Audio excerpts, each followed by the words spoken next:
Petits potes, j'espère que ça va bien. Aujourd'hui je suis ravie de vous retrouver après plus de 3 semaines sans avoir filmé parce que premièrement j'ai changé de matériel, alors j'espère que ça va se remarquer, sinon je vous avoue que je vais être déçue vu le prix que ça m'a coûté, mais surtout voilà, j'ai eu beaucoup de mal à filmer ces derniers temps parce que j'avais du monde à la maison, donc c'était un petit peu compliqué niveau organisation.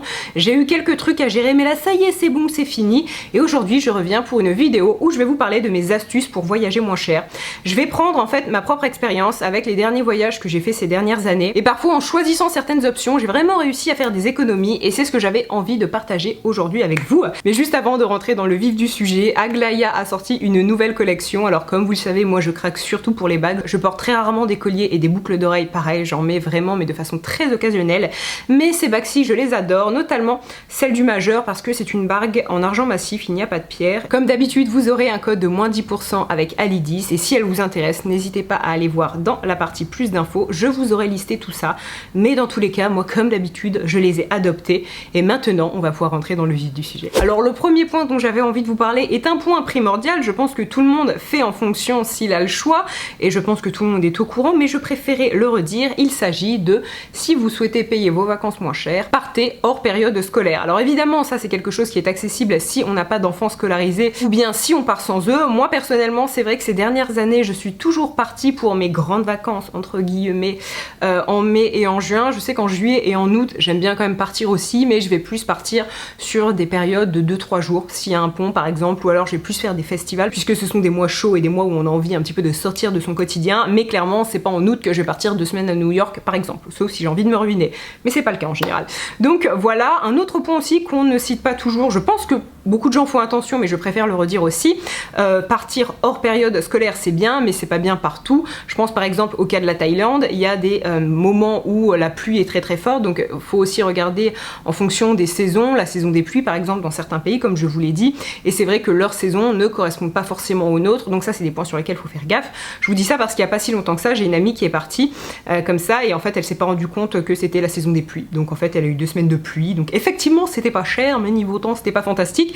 Donc voilà, c'est des points auxquels il faut un petit peu faire gaffe. Moi je sais que ces derniers temps je suis quand même pas mal partie en Europe centrale ou en Europe de l'Est et bien la plupart du temps lorsque vous partez en mai ou en juin, il fait déjà un temps magnifique là-bas. Donc voilà, ne vous dites pas que si vous partez en plein mois de mai, eh bien vous allez avoir de la pluie. Non, ce n'est pas vrai. Bon, tout ça me paraît assez basique, mais je tenais quand même à le repréciser. Ensuite, ma deuxième astuce pour payer moins cher, encore une fois celle-ci est assez basique, mais en fait c'est tout simplement d'éviter les destinations trop à la mode. Et nous en tant qu'Européens, pourquoi pas s'ouvrir aux pays de l'Est ou aux destinations comme ça un petit peu moins à la mode, mais tout aussi dépaysantes. Je sais, et j'espère que là je ne vais pas heurter certains, mais je vais vraiment parler de mon cas personnel, donc je vous dis ça sans honte, je vous dis comment j'ai pu être à une époque. Mais il y a une bonne dizaine d'années, lorsque j'étais adolescente, si on m'avait dit à l'époque Alison, je t'offre 1 semaine pour partir à Budapest, à Prague, je vous aurais regardé et je vous aurais dit ah bah c'est de la merde. Alors que pas du tout, on a vraiment des pays magnifiques qui sont pas très loin de nous, qui sont la plupart du temps très dépaysants, où la vie est moins chère, donc où on peut avoir de jolies vacances pour un tarif plutôt régulier, où on peut découvrir une culture vraiment différente de la nôtre, avec des bâtiments magnifiques, une super architecture, tout ça, et on n'y pense pas. Pas mal d'Européens, alors je veux pas du tout mettre tout le monde dans le même sac, mais pas mal d'Européens, alors c'est moins vrai aujourd'hui, mais je trouve que c'était encore vrai il y a peut-être 10 ans, 20 ans ou parfois même un peu moins, ont quand même certains a priori par rapport à certains pays de l'Est, et ce qui est, je trouve, totalement débile maintenant en y réfléchissant, mais c'est vrai que j'avais vu une différence lorsque je vivais au Canada, où justement les Canadiens, les Québécois, quand ils venaient en France, bah ils restaient pas en France, ils faisaient tous les pays d'Europe, alors que nous en tant que Français, souvent on est là, ah bah non je vais pas aller là. En Europe on a vraiment des pays magnifiques auxquels on pense pas, et c'est bien dommage. Donc voilà, les destinations comme Prague, Budapest, Cracovie aussi en Pologne, j'avais adoré, c'était un de mes premiers voyages scolaires. On est parti à Cracovie et je me rappelle que je m'étais dit oh ça va être nul, et en fait non, c'est véritablement une ville que j'ai beaucoup aimée. Donc voilà, je pense aussi à Dubrovnik. Donc pensez à ces pays, je vous assure qu'ils sont super chouettes, et l'avantage qu'ils ont c'est qu'ils ne sont pas très loin, donc vous pouvez facilement partir en voiture si vous êtes motivé, ou en avion pour les autres, hein. Mais surtout c'est des villes que vous pouvez faire en 3-4 jours, donc vous n'êtes pas obligé de poser 1 semaine ou 2 semaines de congé. Vous pouvez visiter ces villes assez rapidement et pour autant vraiment en avoir une bonne idée et découvrir une autre culture, donc c'est ça aussi que je trouve super chouette, c'est que ça reste accessible. Autre astuce aussi que j'ai déjà testé, alors je l'ai testé 2 fois, une fois ça a marché alors l'autre pas du tout, c'est de réserver ses billets au dernier moment. Alors vous avez 2 options lorsque vous voulez partir en vacances. Soit vous vous y prenez beaucoup à l'avance et là vous allez forcément bénéficier de tarifs avantageux, soit vous partez au dernier moment et vous pouvez aussi bénéficier de tarifs avantageux ou alors tout le contraire.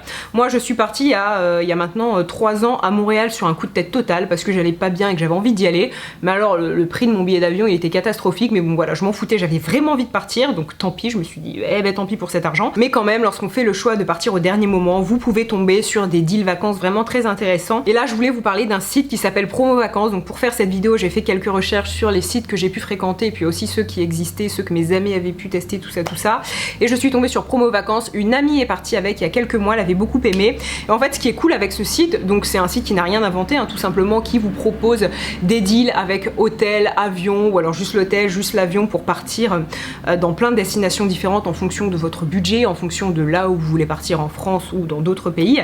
Et en fait ce qui est bien c'est qu'ils ont une rubrique où ils vous proposent en fait vraiment les voyages dernière minute à petit prix. Et je sais que quand j'ai regardé tout à l'heure pour faire la vidéo, il y avait des week-ends à peine plus de 100 € par personne pour des destinations vraiment cool. Je sais que personnellement il n'y a pas très longtemps mon copain en fait a eu un jour de congé, c'était pas prévu, on avait envie de partir parce que ça nous faisait un long week-end et bon voilà, on a trouvé quelque chose dans la région. Mais lorsqu'on a ce genre de site sous la main, ça peut être vraiment pas mal parce que vous avez au moins une rubrique où vous voyez tous les voyages de dernière minute accessibles selon votre budget. Donc c'est chouette, je vous mettrai un lien en barre d'infos pour vous inscrire.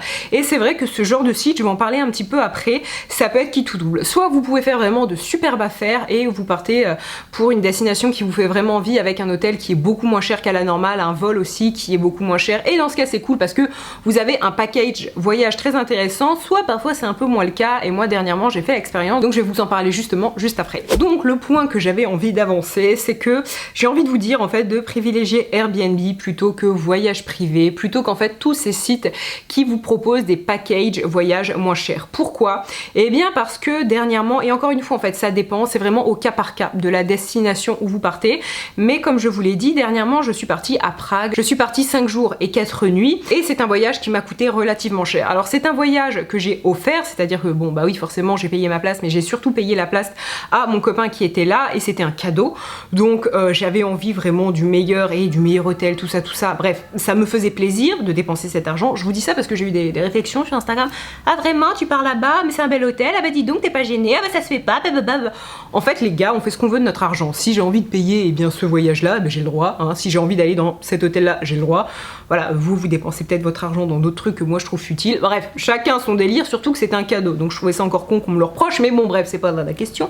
Ce que je voulais dire, c'est que en fait, en y réfléchissant, je me suis fait quand même sacrément avoir puisque je suis passée par voyage privé. Mon voyage m'a coûté, accrochez-vous, pour 4 jours, enfin 5 jours à Prague, donc 4 nuits, ça m'a coûté 1300 € pour 2 personnes, ce qui est excessivement cher. Prague, c'est pas du tout une destination chère, donc pour que ça vous coûte ça, c'est que faut y aller. En fait, le souci justement de voyage privé pour ce voyage en particulier, et je précise bien pour ce voyage parce que j'ai déjà utilisé voyage privé pour d'autres voyages et il n'y avait pas eu de souci, c'est que en fait là si vous voulez j'ai pris 4 nuits, mais l'avion qui était combiné avec l'hôtel c'est un avion qui partait très très tôt. Donc par exemple ma dernière nuit à l'hôtel j'en ai profité jusqu'à 1 h du matin et ensuite il fallait que je me prépare pour l'aéroport parce que je voyageais nuit.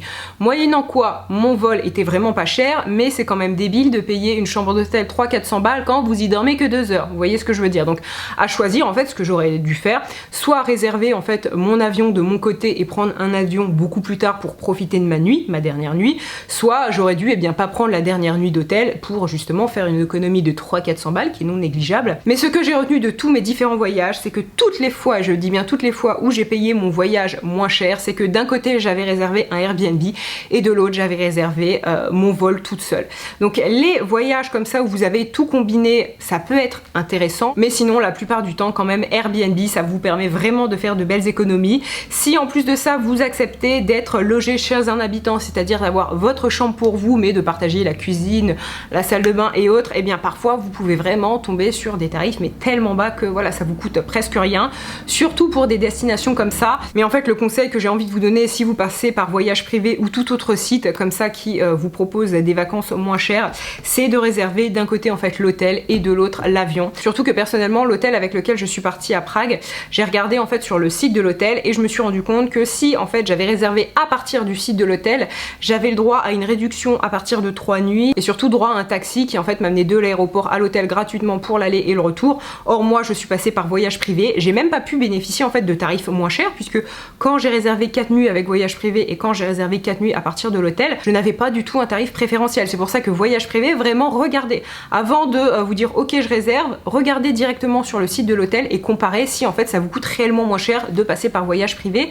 Surtout que voyage privé vous propose très souvent des assurances, donc ça c'est aussi un point que j'ai envie de souligner, c'est ne prenez pas d'assurance. Alors oui, prenez des assurances en cas de pépin sur place, je sais pas, un accident, mais surtout renseignez-vous parce que la plupart du temps ce sont des assurances en fait que vous avez déjà vous avec votre carte bleue. Moi je sais que c'est le cas, ma carte bleue elle me couvre si jamais j'ai un souci à l'étranger. Et en fait les assurances, l'assurance que j'ai pris en plus lorsque je suis partie à Prague, c'était en fait en cas d'annulation parce que moi j'avais peur qu'il m'arrive certains pépins et lorsque j'ai voulu annuler justement parce qu'il m'arrive un petit souci, je me suis rendu compte que la seule façon de pouvoir annuler et d'être remboursé c'était que je meure, que mon compagnon meurt ou le cas d'un décès d'un proche, c'est-à-dire sa mère, ma mère, quelque chose comme ça.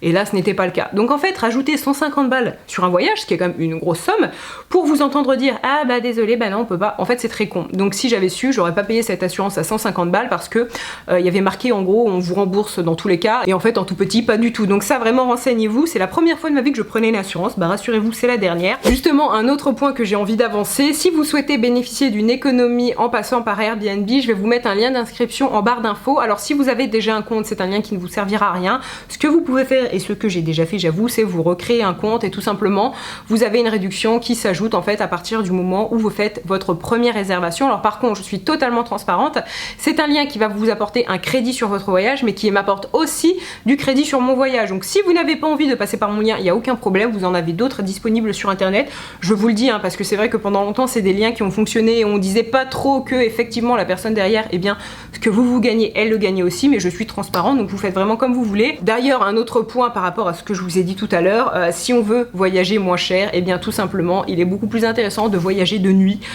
Pour l'avion, vraiment, ça change tout. Moi, je crois que j'ai déjà payé mes billets moins de 50 € pour 2 personnes pour une destination en Europe, mais parce que je voyageais de nuit.